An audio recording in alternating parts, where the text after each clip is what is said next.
नमस्कार, मैं दीपक शर्मा और मेरे YouTube मंच पर आपका स्वागत। दोस्तों, आज बात योगी सरकार की, आज बात योगी के बुलडोज़र की, योगी की पुलिस की, योगी के एनकाउंटर की।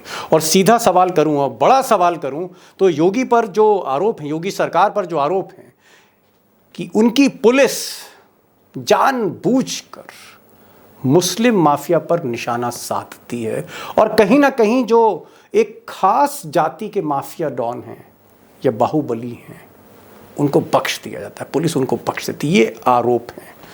और सवाल ये है कि जिस तरह का एनकाउंटर आज हुआ, अतीक अहमद जो नेता भी रहे और माफिया भी है, उसके लड़के का जो आज एनकाउंटर हुआ झांसी में, उसके बाद से कुछ सवाल उठ रहे हैं उत्तर प्रदेश में और विपक्ष उठा रहा है कि ये जो एनकाउंटर है इसके पीछे वोट की राजनीति है, इसके पीछे 2024 है, इसके पीछे हिंदू मुस्लिम ध्रुवीकरण है।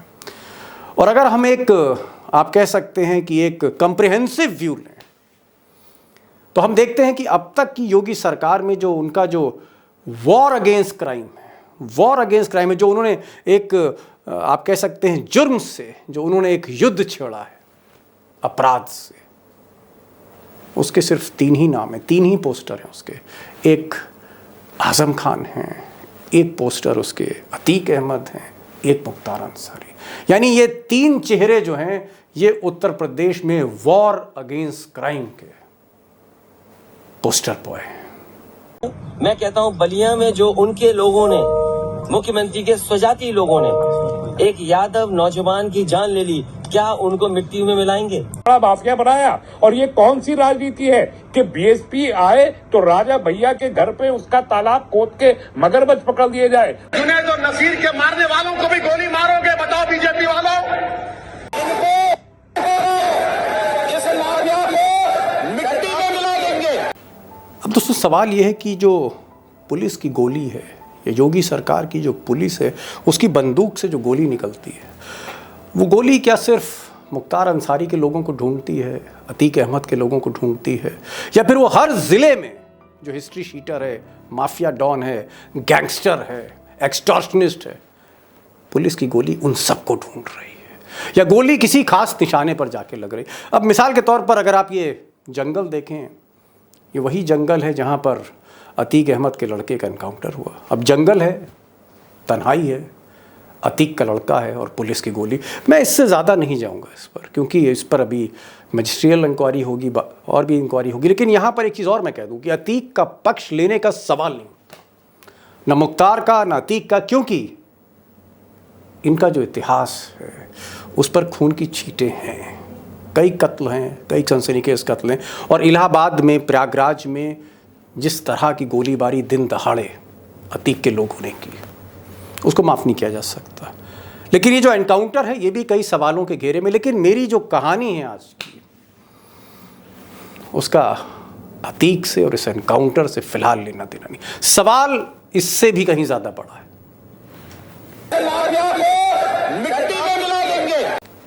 सवाल दोस्तों मेरा यह है कि अगर कई बार के विधायक मुख्तार अंसारी, जो बाहुबली, जो माफिया डॉन, आप कह सकते हैं कि उत्तर प्रदेश के एक बहुत ही खूंखार डॉन मुख्तार अंसारी, अगर मुख्तार अंसारी निशाने पर हैं तो मुख्तार अंसारी का जो राइवल है ब्रजेश सिंह, वो निशाने पे क्यों नहीं है? एक आदमी सरकार के निशाने पर और दूसरा आदमी सरकार की गोद में। क्या ये एक निष्पक्ष कार्रवाई है? सुनिए मुख्तार अंसारी के भाई को सुनिए, अफजाल अंसारी, जो मेंबर ऑफ पार्लियामेंट भी थे, वो क्या कहते हैं। हो सकता है कि उसमें कुछ चीज़ें एग्जैगरेट की गई हों, लेकिन कोशिश करिए कि अफजाल अंसारी जो कह रहे हैं, कम से कम एक तस्वीर आपको दिखेगी ब्रजेश सिंह की पुरानी हिस्ट्री की। ब्रजेश सिंह हिंदुस्तान के मोस्ट वांटेड अपराधियों में से एक है। 1986 में 8 आदमियों की हत्या उसी बनारस में सिकरौरा नरसंहार कांड। वो ब्रजेश सिंह जो फरार रहा, जिसके ऊपर 5 लाख रुपए का इनाम घोषित था। वो ब्रजेश सिंह जो 24 साल फरार रह करके अपराध करता रहा, जिसके अपराधों की और गुनाहों की 50 से अधिक की लिस्ट है। वो ब्रजेश सिंह अकेला ऐसा व्यक्ति है जो भारतीय जनता पार्टी के गोद में बैठा हुआ है। अब सवाल यह है कि अतीक अहमद जो बाहुबली है, जिसकी हथेली पर खून की छींटें हैं, अगर वो सलाखों के पीछे है, उसका लड़का एनकाउंटर में मारा जा रहा है, पूरा गैंग नेस्ता नबूद कर दिया गया, तो इलाहाबाद के बगल में, प्रयागराज के बगल में गोंडा भी है, और गोंडा में एक ऐसा डॉन है, उसकी भी हिस्ट्री शीट लंबी है। जी हाँ, ये हेलीकॉप्टर से उड़ता है, गाड़ी छोड़िए, हेलीकॉप्टर से। एक हेलीकॉप्टर से योगी उड़ रहे हैं और एक हेलीकॉप्टर से बाहुबली ब्रिज भूषण शरण सिंह, जिन पे अभी कुश्ती के मामले में कई लड़कियों ने, कई होनहार रेसलर ने, महिला रेसलर्स ने बड़े संगीन आरोप लगाए थे, लेकिन ब्रिजभूषण से सवाल करने वाला कोई नहीं है, क्योंकि वो बीजेपी के एमपी हैं। बाहुबली हेलीकॉप्टर से उड़ रहे हैं।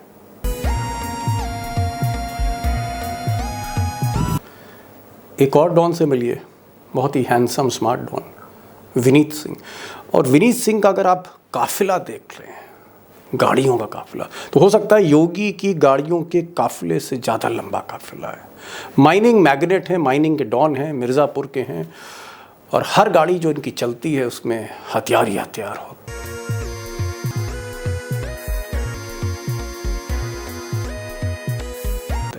और अगर ये आपके शहर में, आपकी गली से निकले, तो हो सकता है घर की महिलाएं, बहनें, माताएं डर जाएंगी, बच्चे डर जाएंगे।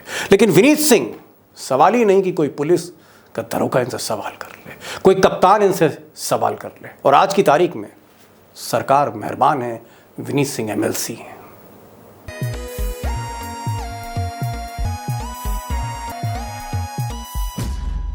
अब दोस्तों, विनीत सिंह, ब्रिजभूषण शरण सिंह, धनंजय सिंह, ब्रिजेश सिंह, कुंटू सिंह, सोनू सिंह, मोनू सिंह, एक लंबी फहरिस्त है। और आप चाहें तो मेरी टाइमलाइन पर जाकर माफिया पर, जो मैंने उत्तर प्रदेश पर 2 वीडियोस बनाए, आप देख सकते हैं, अगर आप माइक्रो लेवल तक जाना चाहते हैं। लेकिन मैं इस बहस को यहाँ पर रोकना चाहता हूँ, क्योंकि मैं एक और सिंह साहब के पास आपको ले चलता हूँ। कुंटू सिंह नहीं, ब्रिजेश सिंह नहीं, शीतल सिंह। और शीतल सिंह वो भी ठाकुर हैं, और एक ऐसे पत्रकार हैं जो 40-50 बरसों से उत्तर प्रदेश को देख रहे हैं। चाहे वो विश्वनाथ प्रताप सिंह हों, चाहे वो नरेंद्र दत्त तिवारी हों, चाहे वो वीर बहादुर सिंह हों, चाहे वो मायावती हों, चाहे वो मुलायम सिंह यादव हों, चाहे वो अखिलेश यादव हों, चाहे वो योगी आदित्यनाथ हों।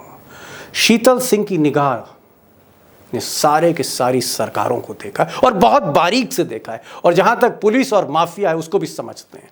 और सबसे बड़ी बात, टाइगर की तरह बेखौफ हैं, और आपको अंदाज हो जाएगा जब आप इनकी बातें सुनेंगे। एक ऐसा एक्सपर्ट जो शायद उत्तर प्रदेश में, लखनऊ में आज कैमरे के आगे वो बात ना कह पाए जो आप सुनना चाहते हैं। शीतल सिंह के पास सुनेंगे और उनके हर वाक्य को गौर से सुनिएगा, क्योंकि सच जहां पर है वहीं निगाह शीतल सिंह की। चलते हैं सीधे सुल्तानपुर, उत्तर प्रदेश। हमारे साथ हैं इस वक्त शीतल जी। मेरा पहला जो सवाल है, पहला सवाल ये है, और मैं सीधे आ रहा हूं, जो सवाल अमूमन आखिर में किया जाता है वो मैं सबसे पहले कर रहा हूं।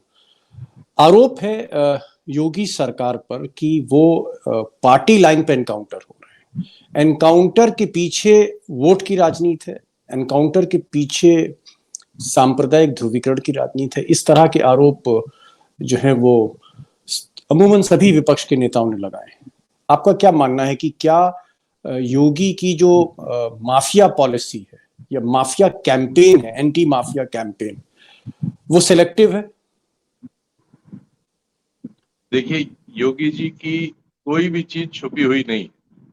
योगी जी आरएसएस के प्रोडक्ट नहीं, योगी जी खुद के बनाए हुए प्रोडक्ट हैं। और उनकी जो राजनीतिक पृष्ठभूमि है, वो पृष्ठभूमि ही हिंदुओं को संगठित करना और उनको ये बताना कि वो असुरक्षित हैं, और उनमें सुरक्षा का भाव लाने के लिए एक अर्धसैनिक संगठन बनाना, और ऐसे मामलों पर राजनीतिक और अराजनीतिक कार्रवाइयां करना शामिल रहा है, जिसमें वो हिंदू मुस्लिम का इशू देख सकें। ऐसा उन्होंने अपने अतीत में बहुत किया हुआ है। ये उनका व्यक्तित्व इसी वजह से लोकप्रिय बना। और क्योंकि हमने देखा था कल्याण सिंह की जो सरकार थी, वो भी बीजेपी की सरकार थी, कल्याण सिंह की, और मैंने भी बहुत करीब से देखा कि जो एंटी माफिया जो पूरा एक कह सकते हैं कैंपेन उत्तर प्रदेश में, वो कल्याण सिंह लेके आया, और तब पुलिस महानिदेशक प्रकाश सिंह हुआ करते थे। इन दोनों के टाइम पर जितने भी बाहुबली थे सबके माफिया चार्ट खोले गए, सबको सूचीबद्ध किया गया।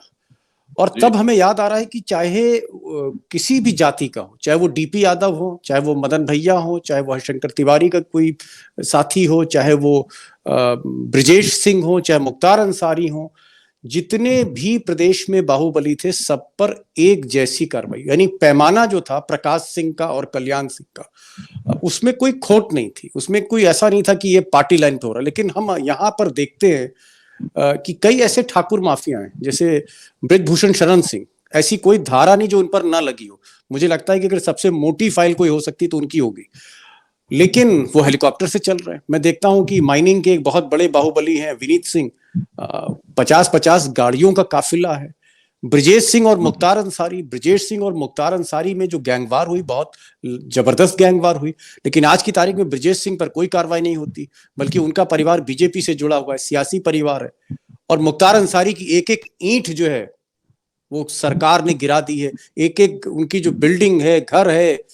मैं ये कह रहा हूं कि माफिया मुख्तार भी हैं, अतीक भी हैं, ब्रिजेश भी हैं, एक तरफा जब कार्रवाई होती, तो क्या आप मानते हैं कि ये सही बात है कि जो ठाकुर गैंगस्टर्स हैं, जो ठाकुर बाहुबली हैं, माफ कीजिएगा आप भी ठाकुर हैं, मेरा सवाल है, अन्यथा मत लीजिएगा, मैं कोई किसी को हर्ट नहीं करना चाहता, आप ठाकुर हैं मैं जानता हूं क्या, लेकिन मेरा जो सवाल है कि क्या ऐसा आपको लगता है कि एक पार्टिकुलर कास्ट के जो माफिया हैं और जो बड़ी गिनती में हैं उन पर कार्रवाई नहीं है? राजा भैया भी उसमें हो सकते हैं, बहुत नाम है उसमें, ब्रिजेश सिंह ही नहीं है। योगी जी इसको कहते नहीं है, लेकिन योगी जी चाहते हैं कि लोग इसको ऐसे ही स्वीकार करें जैसा आप आरोप लगा रहे हैं। ये उनकी राजनीतिक शक्ति है, इससे उनको राजनीतिक शक्ति मिलती है। देखिए, उत्तर भारत में राजनीति करने के लिए आपको एक आधार संरचना की जरूरत होती है, बेस स्ट्रक्चर की, पॉलिटिकल। तो कल्याण सिंह जी की राजनीति का भी बेस स्ट्रक्चर उनकी अपनी जाति थी।